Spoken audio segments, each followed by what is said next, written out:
Hello, welcome to the channel Why Stories. Enjoy watching. After her husband's funeral, the widow found a strange key behind their wedding photo. Discovering what it opened, Tina stood at the wide-open window, inhaling the autumn morning freshness pouring in with delight. The day promised to be wonderful.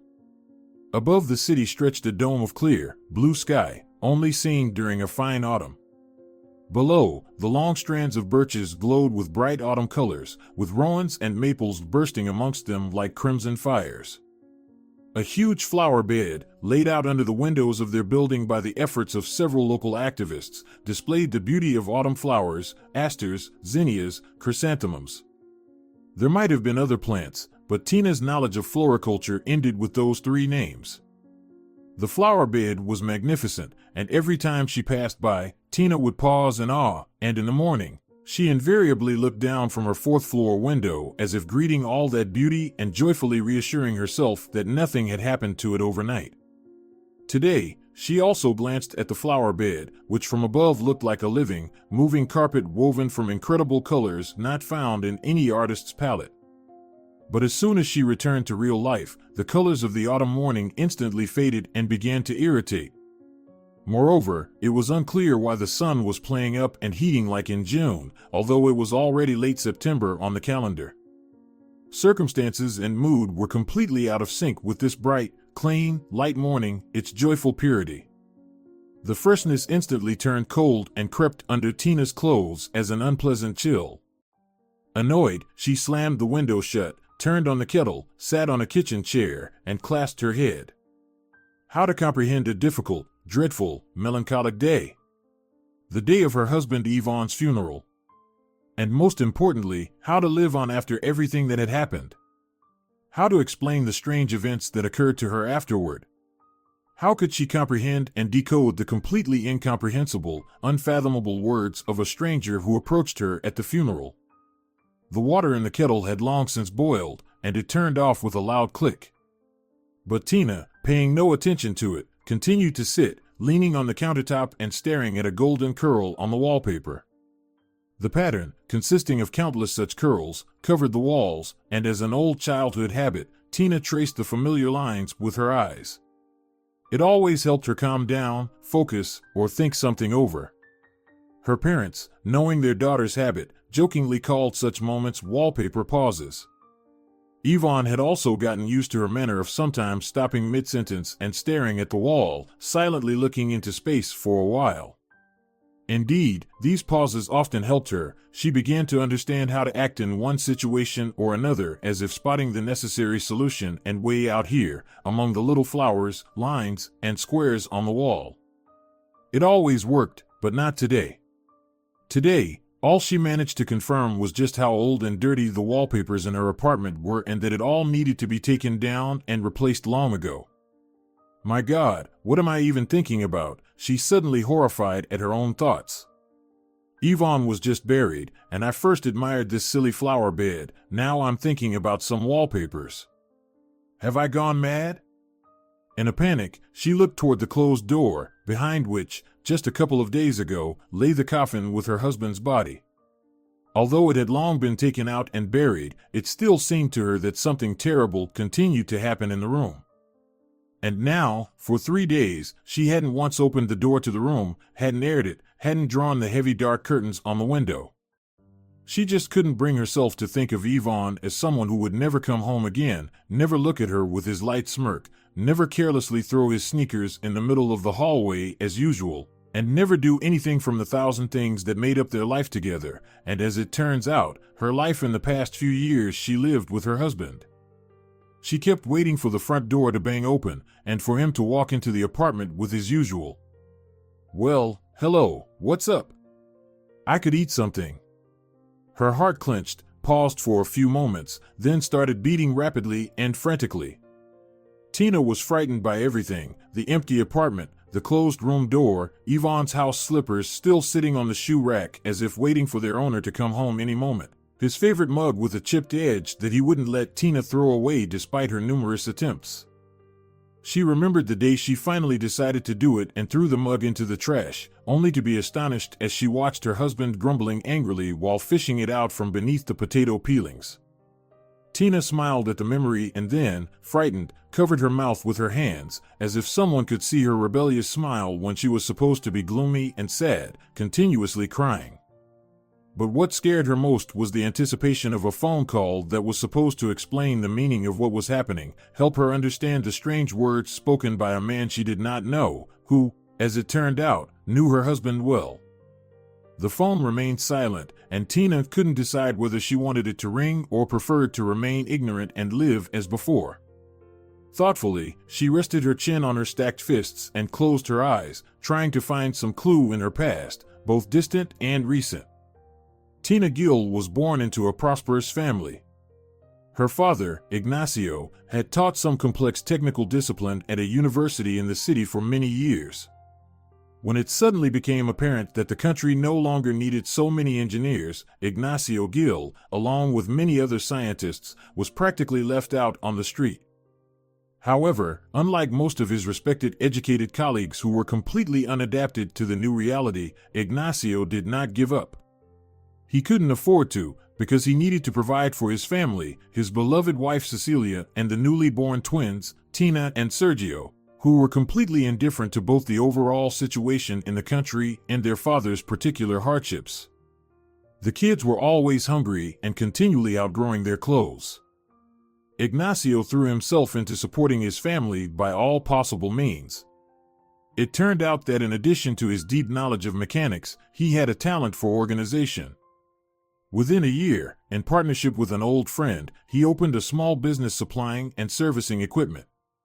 Years passed, and the small company, initially crammed into one room with 2 desks and yellowing bulky CRT monitors, turned into a reputable firm with an office in the city center, a skilled young staff, and a stunningly beautiful receptionist who greeted visitors at the entrance. Ignacio continued to manage the company, now alone, as the fatal rule worked out: never mix money matters with friends, because either the business will fail or you will lose your friends. Fortunately, in their case, they managed to settle everything amicably, and the former partners parted quite satisfied with the situation. Ignacio took over the firm, and his friend, with whom he had founded and started the business, was paid a very generous sum. Throughout the time her husband transformed from a scholar to a businessman, Cecilia raised and educated their son and daughter, torn between household duties, a stressed husband, work, and 2 restless offspring who seemed committed from birth to outdo each other in mischief. When not competing, they enthusiastically combined their bubbling energy and doubled the fun. Of course, as they grew up, everything changed. Sergio's relentless activity found a venue in sports, while Tina immersed herself deeply in her studies. "Tina, dear, you're always studying, go take a walk," her mother would crack open the door and peek through the gap. "Mom, leave me alone." Tina would cut her off, adding sarcastically, "I don't want to see anyone out there, and certainly, no one wants to see me. There's already one beauty with our last name out there." Her mother would guiltily close the door and tiptoe away, though the girl was openly rude. The reason for Tina's terrible demeanor in her teenage years lay in her appearance, and having a brother only exacerbated the problem. From childhood, Tina and Sergio, to everyone's surprise, looked nothing alike. Sergio grew up as a gray-eyed, blonde angel, resembling their mother. As he grew older and actively engaged in sports, he broadened in the shoulders and turned into a handsome teenager with clear skin and romantically tousled blonde hair, which, combined with his gray-blue eyes, made him, according to schoolgirls, look almost like a young DiCaprio. Tina, on the other hand, clearly took after her father, inheriting his long nose, dark straight hair that seemed glued to her head, and unhealthy acne-prone skin. The only physical trait she shared with her handsome brother was her large, beautiful blue eyes, with a grayish, almost pearlescent sheen. The eyes were beautiful, but unfortunately, in Tina's opinion, they did nothing to compensate for everything else. Offended by nature, her parents, and by extension her brother for such an unfairly distributed gene pool, Tina retreated into gloomy solitude. "What are we going to do about Tina, huh?" Cecilia lamented at dinner, serving her husband a hot meal. Don't worry about it, Ignacio muttered, his thoughts still at home with contracts, supplies, and payments. She'll grow out of it eventually. What will pass? The woman asked, looking at her husband quizzically. What do you mean, what? Ignacio looked up at her, puzzled. What's Tina upset about? About her acne. Sorry, Cecilia, my fault. I've always had acne, as long as I can remember. How much money is needed? Should we take Tina to a dermatologist, or whatever it's called? Mom shook her head in bewilderment. I'm not going to any dermatologist, yelled 14-year-old Tina. I'll just sit here under your nose until I retire, and you can enjoy the view. Mom. Sergio's voice rang out in the hallway one evening. Mom, come out, will you? His voice, usually confident and demanding, carried some unusual notes. It sounded like he was afraid and hesitant to ask. Tina, usually confined to her room, listened involuntarily. Suddenly, she heard her mother's voice. No, Sergio, no, absolutely not. Have you lost your mind? You have endless training sessions. And you need to think about 9th grade. No, don't even look at me. Look at him instead. Look what he's doing. Besides the rather irritated voice of her mother, Tina could hear Sergio's pleading, muffled voice and another strange sound, like soft squeaking. Finally curious about what was happening on the other side of the wall, especially wanting to know what beloved Sergio had asked for that his mother had so sharply and categorically refused for perhaps the first time in Tina's memory. The girl stepped out of her room into the hallway and froze. A light brown bundle was scampering between Sergio's legs with a thin, quivering stick instead of a tail. Come on, Mom. Sergio continued to whine. Don't think it's a mongrel. It's a real boxer. You know his mother's pedigree. It's just that this one was born the wrong color. That's why Victor gave him to me. Just gave him to me. For free. Not for money, as a friend. Come on, Mom. Sergio, please stop begging. I know you very well. In a few days, this puppy will be hanging on me, and I have enough on my plate with you all. Mom, please let us keep him. It will be my dog, suddenly sounded in the hallway. Cecilia fell silent and looked at her daughter. Tina, kneeling down, smiled at the puppy, which was suspiciously sniffing the shoes. Her usually grim, tense face smoothed, brightened with a smile, and suddenly became almost pretty. The woman looked hesitantly at the puppy again, at the yellowish fragrant puddle creeping from under it, then at her daughter's happy face, and waved her hand. I just couldn't say no, you understand, she explained to her astonished husband that evening, who was quite surprised after just discovering his somehow wet and seemingly chewed sock under the kitchen table. You'll understand when you see Tina. She's literally glowing. Look, she's walking that rascal from the walk, just look. Hello, Dad. For the first time in many months, Tina greeted her father first, smiling broadly and joyfully at him. Meet Archie. You don't mind the puppy, do you? She looked at Ignacio, and of course, he, like his wife, didn't have the heart to refuse her. As their mother had predicted, Sergio quickly lost interest in dog breeding and got busy with his endless activities. The puppy became entirely Tina's responsibility and occupied all her thoughts. A few days later, she was trying to drag the growing puppy home after a walk. The puppy actively resisted and absolutely refused to climb the stairs by himself. Tina awkwardly grabbed the resisting Archie by the front paws and tried to lift him. The puppy whined and struggled. Hey, what are you doing? Who carries puppies like that? A voice called out from above her. One floor up stood a tall, thin boy who, as far as she remembered, was a year older than her and Sergio. He looked down at her and her attempts to manage the puppy, seriously and not very friendly. Try as she might, she couldn't recall his name, although his family had lived in the same building as the Gills for many years. And he definitely had a dog. Tina remembered well, often admiringly watching the large German Shepherd proudly walking beside its owner. You can't drag dogs like that, especially such small ones. You'll make his back crooked and dislocate his leg.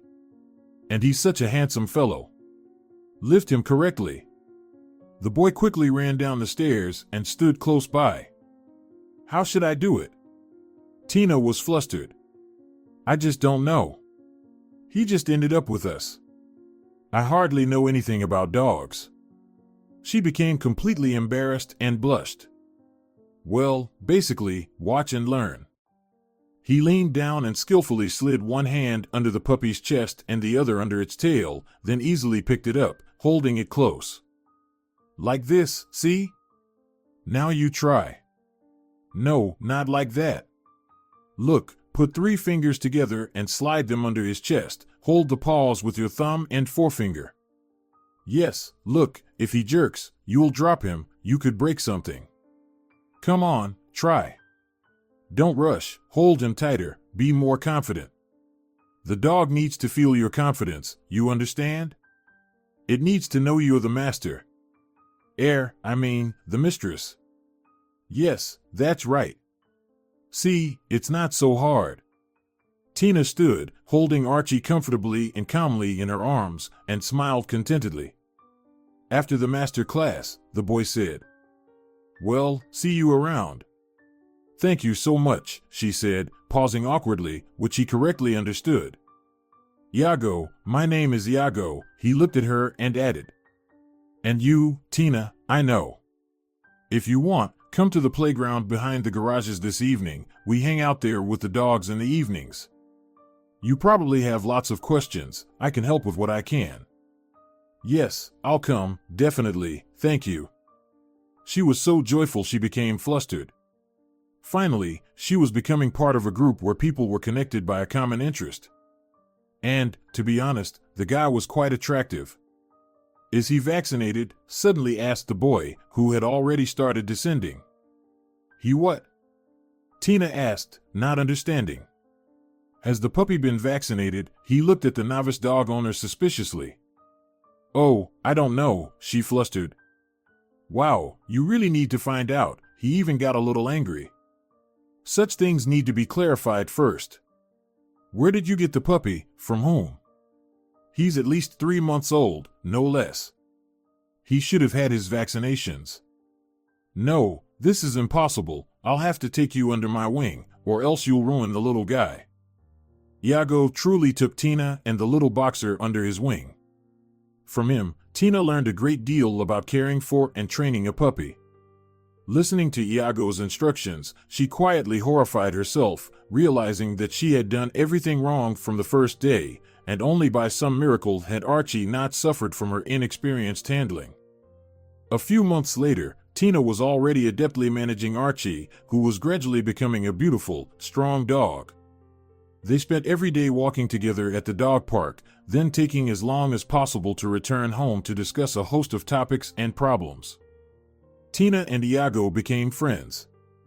He turned out to be a very interesting conversationalist, knew a lot about various things, sometimes simply stumping Tina with his interesting thoughts, quite unexpected for a 15-year-old boy. "Archie, come here, you scaredy cat." Tina yelled at the dog, seeing how the puppy shook his head frantically, trying to dodge a large menacingly buzzing beetle. "Archie can't be a coward," Iago noted. "And why is that?" Tina was surprised. "You named the dog and don't even know what his name means," Iago sighed. "It doesn't mean anything," the girl shrugged. "Just a name, that's all." "Tina, there are no just names. And anyway, every word means something. You know, if people knew the meaning of all words, I think there would be much less empty chatter. Archie actually means brave, daring, bold. Do you really believe all that?" Tina was amazed. "Well, believe or not believe, that's a complicated question. But in any case, before you believe in something or deny it, you need to know it, understand it, think about it, right? It's easy to deny what you don't understand. And about names, you know, look at you and you'd believe in onomastics." "In what?" Tina was astonished. "Onomastics," Iago seriously repeated the funny and unfamiliar word. It's the study of names, an interesting thing, by the way. Did you know, for example, that your name indicates royal lineage? Tina looked at Iago skeptically, yet she was terribly intrigued. You don't know, the boy sighed again.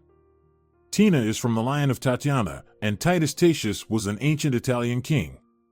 By the way, quite a cruel fellow. So it turns out, Tina, you are essentially a ruler and a tyrant. Well, that's true. Always, according to you, things go your way. Take me, for example, I have a chemistry quiz tomorrow. I'm clueless about acids, as they say, and instead of going to prepare, here I am chatting with you. Well, are you also some kind of great or wise man? Tina asked slyly, stunned by the interpretation of her name. Me, Iago laughed. No way, I'm just simple. Iago just means supplanter. So, madam, that's why you get to push me around as you please. Tina burst into laughter, and Iago joined in. After a while, Tina began to notice his special look at her, thoughtful, tender. It seemed to embrace and envelop her, awakening in her feelings and excitement she herself did not fully understand. Tina would return home, lock herself in the bathroom, and sit there, staring at her face in the mirror, trying to understand if there was something about her that could genuinely captivate a young man like Iago, or if it was all just a product of her overactive imagination. She sat there, pondering these critical questions until Sergio would start banging loudly on the door, demanding to be let in. Tina decided to invite Iago to her 17th birthday party. She was sure he would gratefully accept her invitation. But, for some reason, he smiled and then shook his head. Tin, don't be mad at me, okay? I really appreciate the invitation, but I truly can't make it. She was terribly hurt that he wouldn't come. She had so wanted to bring him to her birthday party and show everyone a young man who was mature, serious, intelligent, and attractive. Maybe, if she was lucky, he would look at her with that thoughtful, tender gaze that made her shiver. Maybe he would even take her hand, and then everyone would understand, they couldn't help but understand, that Tina Guild had a real boyfriend. Or almost had one, but details weren't that important. And now this magical plan was falling apart because of Iago's stubbornness. Well, go wherever you have to go then. I only invited you out of politeness, didn't really want to, she shouted, hating herself for the words. He looked at her deeply and sadly, shook his head, and walked away. Tina, frustrated, kicked a twig lying on the path and slumped down on a bench near the entrance. Imagine that, he has things to do, grumbled a hurt Tina, ignoring the old neighbor lady sitting on the bench. So much for calling himself a friend, just go away, I didn't even really want you to come. Are you grumbling about Iago? The neighbor suddenly asked. What's it to you? Tina snapped. If he acts like a jerk, am I supposed to keep quiet? I invited him to my birthday, and he turns up his nose, too busy, he says. If Iago says he's busy, then he's busy, the woman cut off. You should know, he doesn't have much time. Why should I know that? What am I supposed to know? Tina blurted out unintentionally. The conversation developed in such a way that she even forgot she was supposed to be mad at Iago and not at all interested in what was related to him. Goodness, the woman threw up her hands. You two hang out together, and you apparently don't know anything about your own friend. Who hangs out? What friend? Tina, suddenly forgetting her recent idea to present Iago as her boyfriend, started to defend herself fiercely. We are not a couple. He's not that important to me. Just asked him to come over Sunday evening. Suddenly, he has urgent business. Imagine that, such a busy man. Tina again began to repeat what she had already said earlier. I can just imagine what kind of business. Probably some girl. You're right, the neighbor said mockingly. Even two, yes, two girls.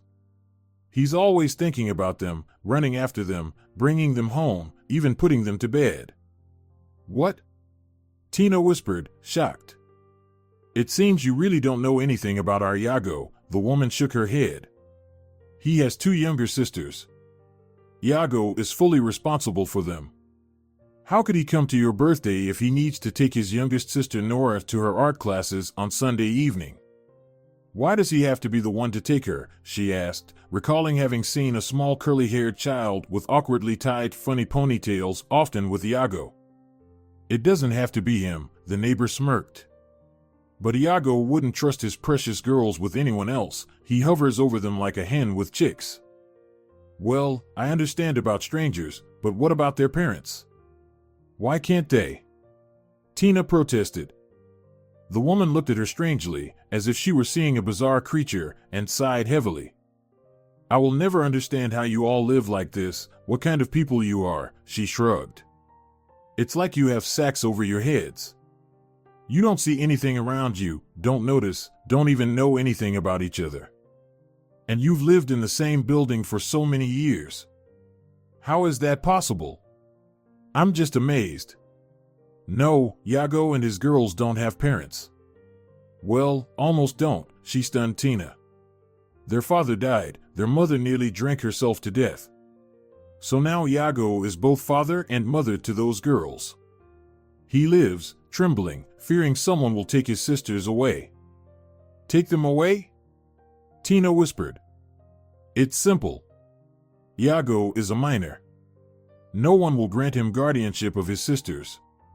So, as the time for the next committee review approaches, he runs around the whole building, begging us to confirm that everything is okay at home, and that Vivian, well, their mother, is also fine. So, we all lie together as a building, and the ladies from the committee pretend to believe us. That's how we live, all honest people. She laughed, but there was no mirth in it. Tina, utterly shocked, tried to digest the information. Iago, her essentially only friend with whom she had spent so much time over the last 3 years, was living a hard life, completely incomprehensible to her and to most other people. Foolish her, sometimes complaining to him about how hard it was with Archie, how he regularly kept her from sleeping properly, wreaking havoc at home. Like how he'd chew up Mom's boot, inevitably picking the most expensive one from the pile. Or steal some incredibly important contract from Dad's briefcase. Or slobber all over her brother's sneakers. It's so hard with him, she would sigh, telling Iago about Archie's latest antics. It's just like having a little child. Iago would sigh and nod understandingly, sharing her troubles with caring for a canine youngster, while he himself was handling 2 actual little ones, his sisters, 7-year-old Nora and 10-year-old Maria. She learned all these details from her mother, who, like the rest of the residents of the building, was concerned about the fate of the girls, bringing them clothes Tina had outgrown, feeding them when possible, and participating in the committee reviews of the troubled family.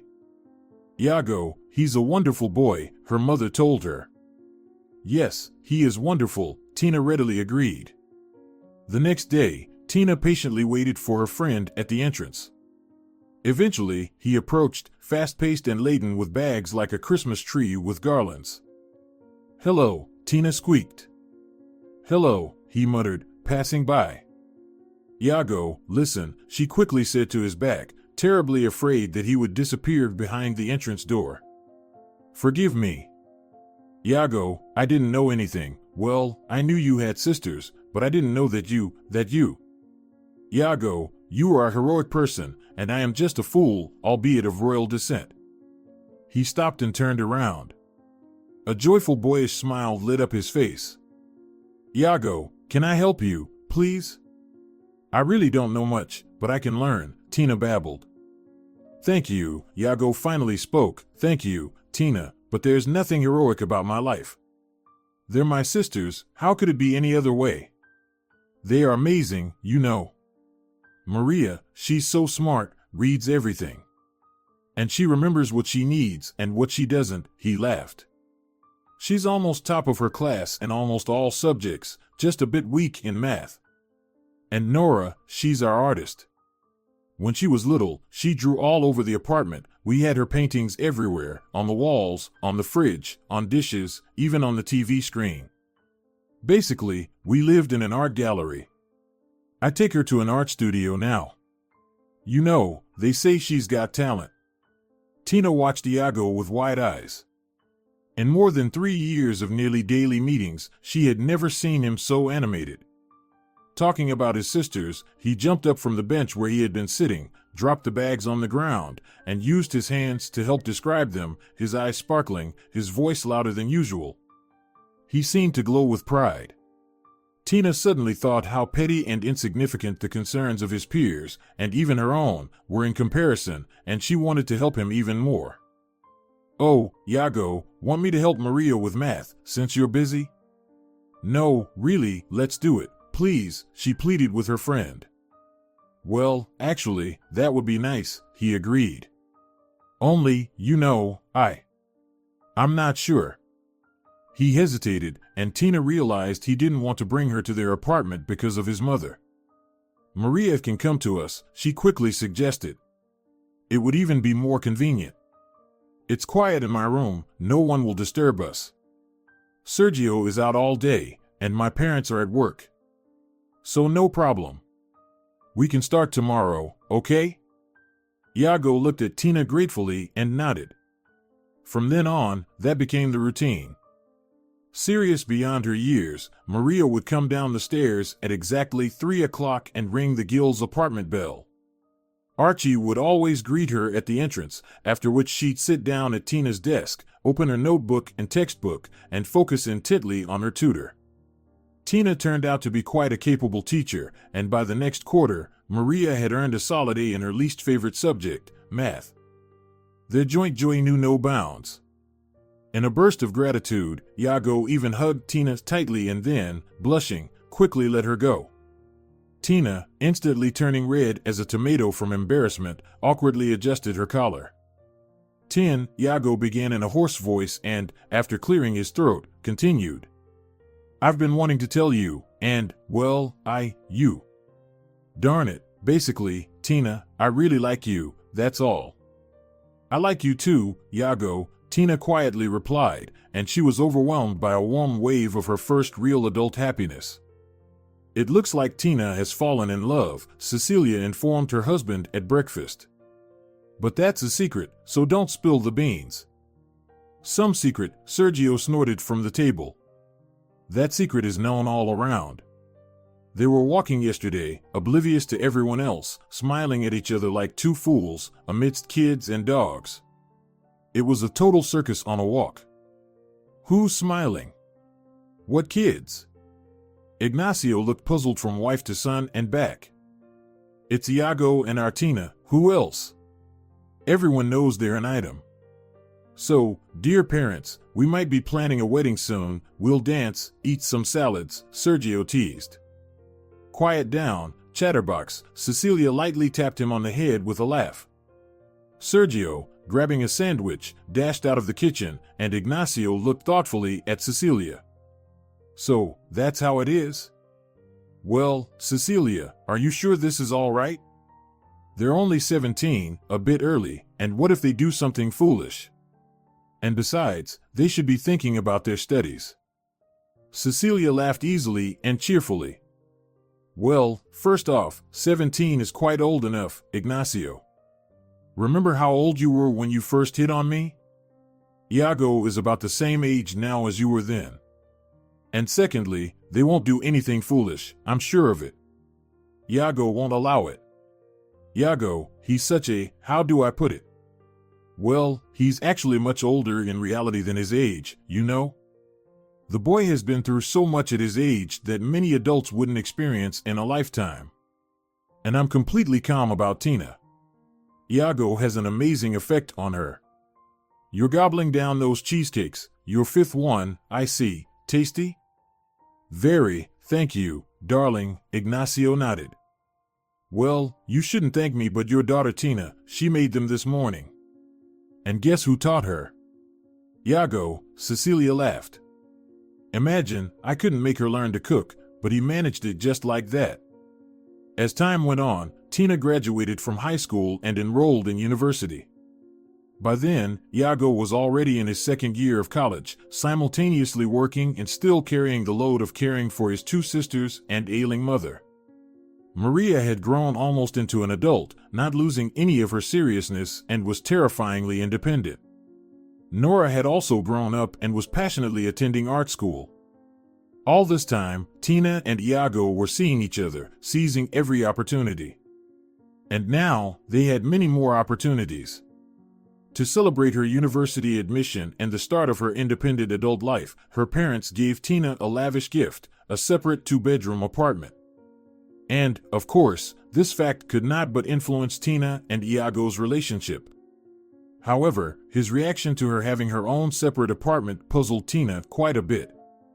"Yep, the apartment is certainly excellent," he said with a downcast look, glancing around, "no doubt about that.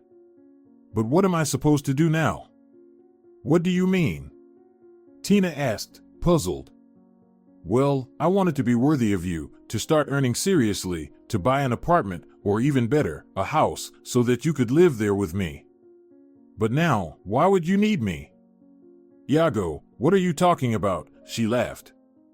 "Such nonsense. What does it matter where this apartment comes from and who bought it? We're going to live here together." "No way." Iago shook his head stubbornly and stood up decisively from the stool. "You see, I'm not going to live off your father. I need to provide for my own family. Understand, Tina, I have nothing, and I simply can't demand anything from others. I need to do it all myself. Just wait for me a little, please." "Well, Iago, you know, by the time you buy an apartment or even more so a house, we'll be old, and it'll be rather pointless to start a family then," the girl smirked. Iago looked at Tina with a long, piercing gaze, clearly wanting to say something, even opened his mouth, but at the last moment remained silent.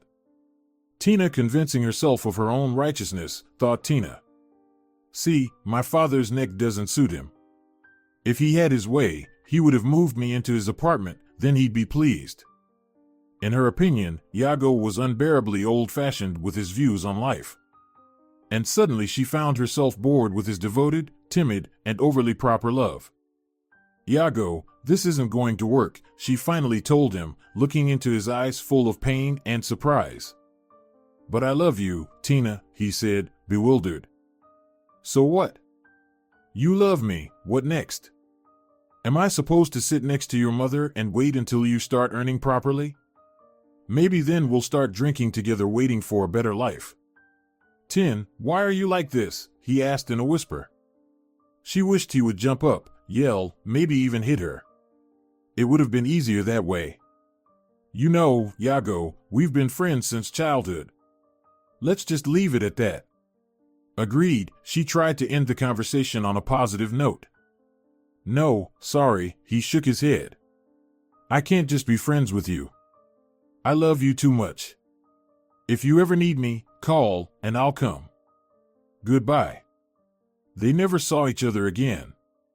Returning to visit her parents, who, despite having money and opportunities, stubbornly refused to move from the house that had truly become their home, she occasionally encountered someone from their family, including Iago himself, limiting herself to light nods and a meaningless hello. Only Nora, now a grown, beautiful girl, would throw herself at Tina with joyful cries. "Hey, Tina, why don't you visit us anymore? Did you know we have puppies, and my paintings were accepted for an exhibition, and Iago brought us a new TV yesterday, it's huge, like half the wall." Ivan appeared in her life in the middle of her 5th year at university, transferring from another city. He simply sat next to her, smiled confidently, and said, extending his hand, "My name is Ivan. You're clearly the most attractive and smart girl here, so if you don't mind, I'd like to court you.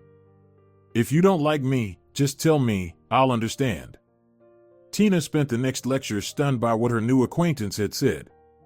Her romance with Ivan developed rapidly. "Tina, I really like you," he soon said. "I will do everything to make you happy. Marry me. We have a place to live, and we'll manage everything else ourselves." That's what a man should be like. Decisive, without silly complexes and prejudices, Tina suddenly thought. Without this idiotic and unnecessary meticulousness. After the wedding, they settled in Tina's apartment and led a perfectly normal and ordinary life, at least from the outside. But somehow, after 6 months, she painfully realized the loss, the great deception, the mistake. And all of it she had done herself, she had deceived herself. Ivan was a flawless husband, caring and considerate, washed the dishes, cleaned up after himself, gave her flowers, and took her out to restaurants on special occasions. At night, he was gentle, but all of it lacked the main thing that turns two people into the dearest and most desired to each other, that makes any activity, even the most boring and senseless one, interesting simply because a man and a woman are truly together. Their life lacked love, and everything else without it became meaningless. Even in moments of closeness, Tina could not shake off the feeling that her husband was performing some kind of mandatory program, a spousal duty in the literal sense of the word. They also had little to talk about. Yes, Ivan had no need for that. He was quite satisfied with a brief exchange of a few words upon meeting, and the rest of the time the TV was enough for him. And Tina could not help remembering a time in her life when there was no shortage of desire to talk, nor of topics for conversation, and even a dog's nickname gave rise to an interesting discussion. "Ivan, maybe we should go on a vacation somewhere," she asked her husband. "Where? Are you kidding, Tina? That's just a waste of money. Let's rather change the TV, I've just spotted the right one. You know, Tina, we'll definitely go traveling and walk around all of Europe on our own, holding hands," suddenly echoed in her head a distant and almost forgotten voice. More and more often she asked herself the same question: what am I doing next to a person who is a stranger to me? We are completely unnecessary to each other. If one of us suddenly disappears, the other might not even notice it. Just look around surprised, realizing something is missing. Shrugs and calmly continues to live. "Ivan, don't you think something's wrong with us?" she dared to talk to her husband one day. "What?" He was surprised and reluctantly tore himself away from the TV screen. "What are you talking about?" "Nonsense. Drop it. Everything's fine with us." This meant that there would be no help from Ivan, so everything had to be resolved and done by herself. But how terrifying it was to just take and destroy her such well-organized, customary, peaceful life. And then everything resolved itself on its own. What happened simply could not have happened with Ivan, so careful, weighing every step and action, crossing the street only on a green light, and drinking a glass of water every morning for healthy digestion. He absurdly died. He decided to swim in a small, seemingly safe river. Tina stood at her husband's fresh grave, then slowly walked to her car. All these days she mercilessly scolded herself for her callousness, indifference, lack of real, sincere grief that makes one cry and tear their hair out in despair. Her feelings were calm and measured. She deeply grieved that Ivan, a strong and smart man, had left so early and so absurdly, but she did it without drama, without hysteria, and without rolling her eyes. "Maybe I'm heartless," she kept asking herself again and again. "And maybe you never really loved each other?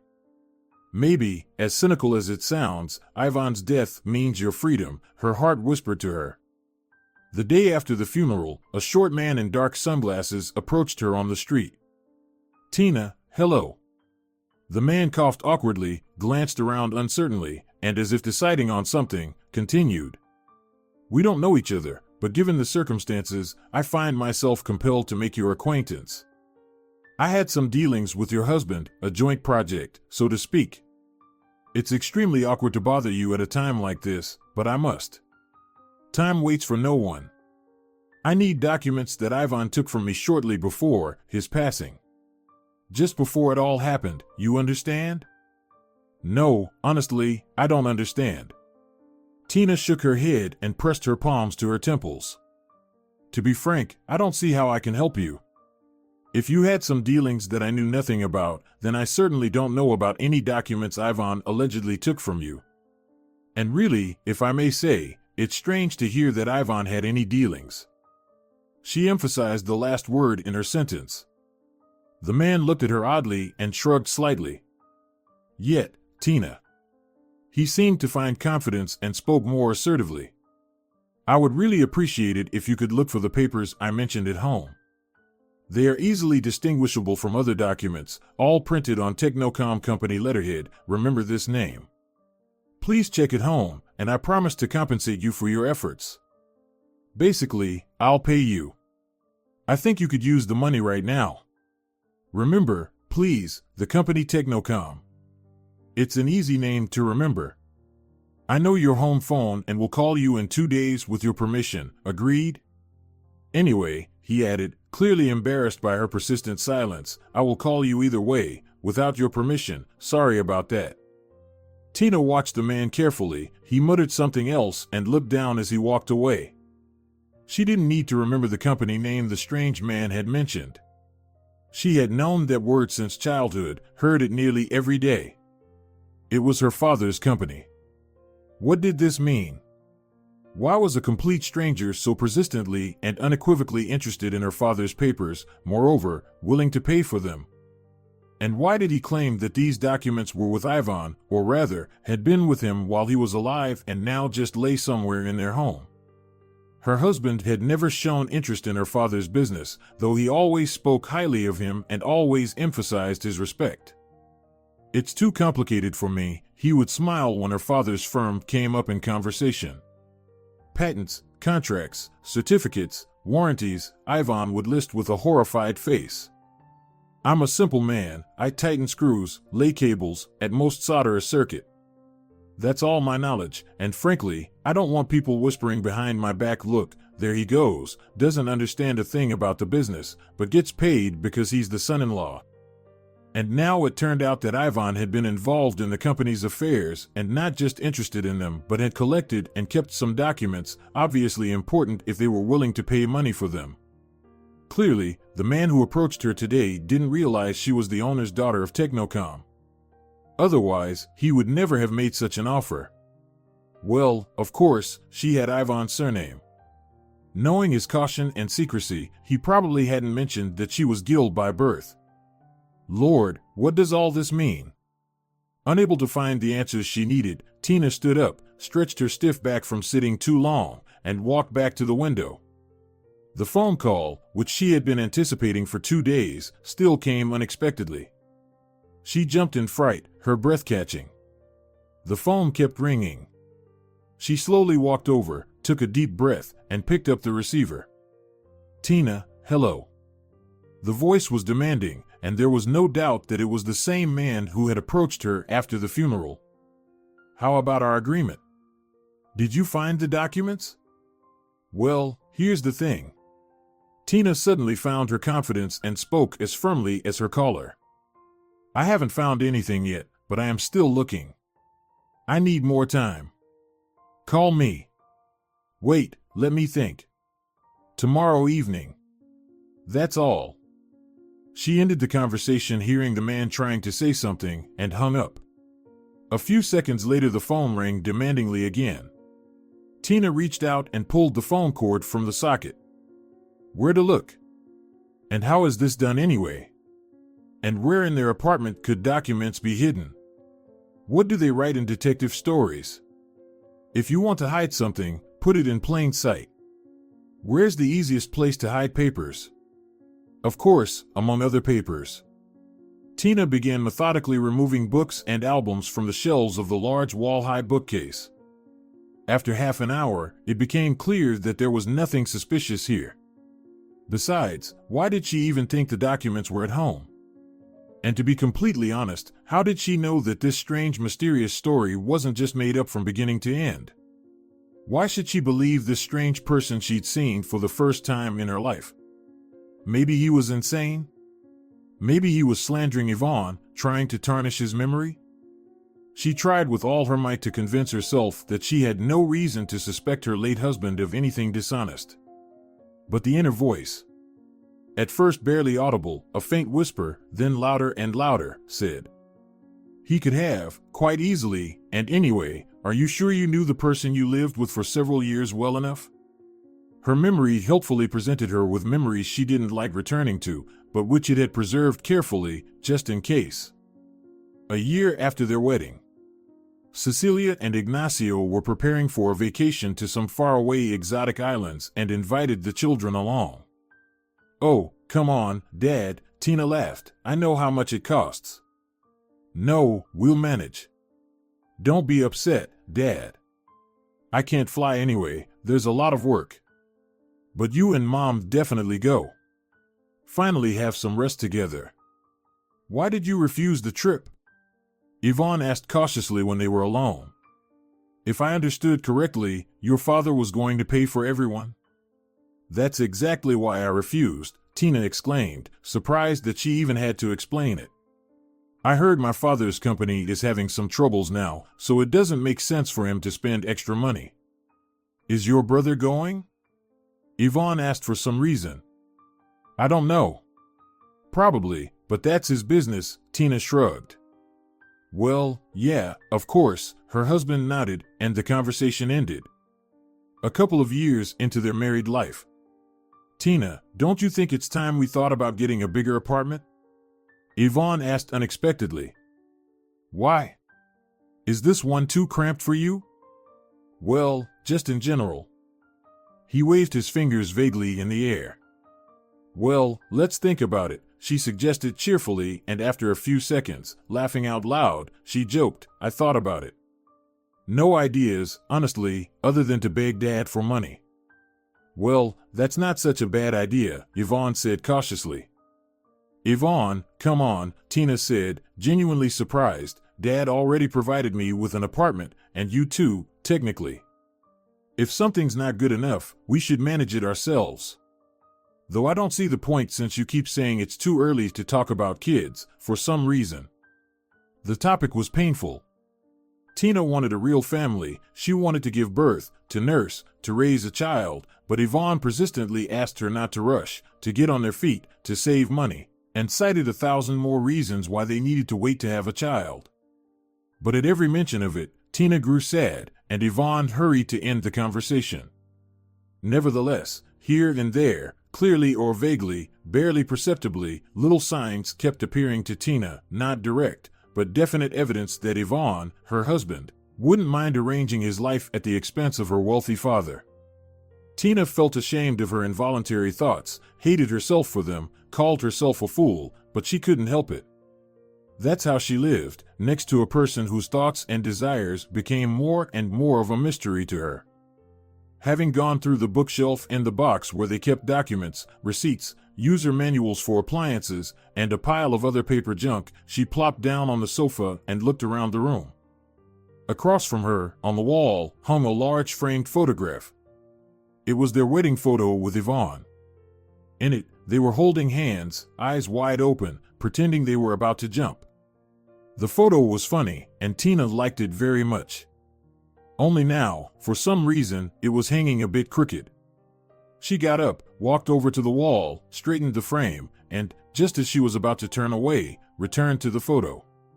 She noticed that the frame wasn't lying flush against the wall, but was slightly pushed out, as if something was behind it. Tina took the photograph and, moving it aside, looked at the back.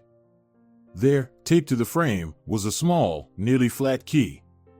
The woman sat on the sofa and stared at the small metal object lying in her palm. So, she had found the key that had been cleverly hidden from her. And hidden by Yvonne, no doubt. Perhaps this was the answer to the mystery that had been tormenting her? Or rather, not the answer, but the way to it. Tina examined the key carefully. Too small for a door, but too large for a jewelry box or briefcase. And then she realized. In Yvonne's garage, there was a small safe. Tina had never been interested in what he kept there. Half an hour later, she was sitting in her kitchen again, and in front of her on the table lay several neatly stacked and clipped packs of documents. They all directly related to her father's company. In essence, it was an almost complete overview of his work over the past 3 years. Copies of contracts and founding documents, payment statements, inspection reports, and much more. All the documents were printed, except for one sheet written by hand. Tina easily recognized her late husband's handwriting. It was something like a detailed plan for a hostile takeover of the company. Her eyes caught words like loan agreement, debt repurchase, bankruptcy. A cold shiver ran down Tina's spine. It turned out that Yvonne had been working his way toward her father's business for years, and she was merely a cover. And if it weren't for his accidental and ridiculous death, he would have eventually achieved his goal. And she would have been the only one to blame for it all. After all, it was thanks to her that he wormed his way into their family and obviously assessed the prospects. Or maybe he had planned all this long before, perhaps even before meeting her. Maybe he met her precisely to carry out his plan? All these thoughts that overwhelmed her almost drove her mad.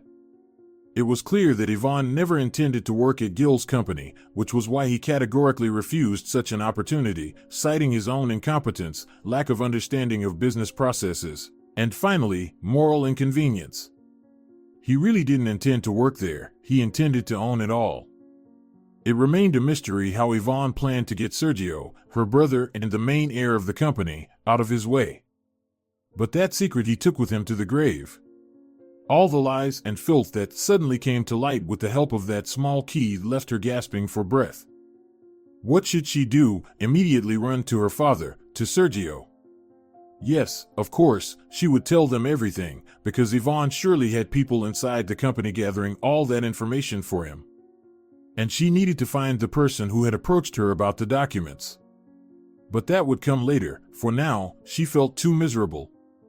She was crushed, destroyed, humiliated, and in desperate need of help, yet no one could help her.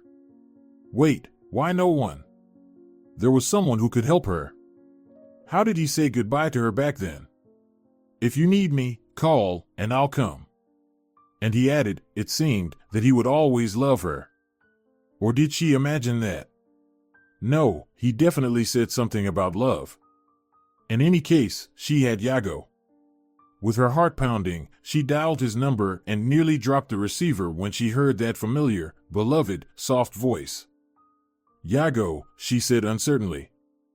Hello, Tina, he replied evenly and calmly, as if they had parted just the night before, as if years hadn't passed, and she hadn't said those awful words to him the last time they met. Oh, Yago. She hesitated, struggling to find the right words. I'm so glad to hear you, so, how's life? Thank you, it's good. I'm really glad to hear from you too, Tina, really glad. There was genuine happiness in his voice. Yago, maybe we could meet? It's been so long. I mean, I'd like to, well. She completely lost track and fell silent. Suddenly, she felt an excitement she hadn't experienced in years. Of course, let's meet. I'd love to see you, he agreed simply. They arranged the time and place. Tina hung up the phone and went to the mirror. Pressing her hands to her flushed cheeks, she looked at her reflection and suddenly said aloud, You love him, fool, you love your Yago and always have. And this admission to herself suddenly filled her with a long-forgotten sense of happiness.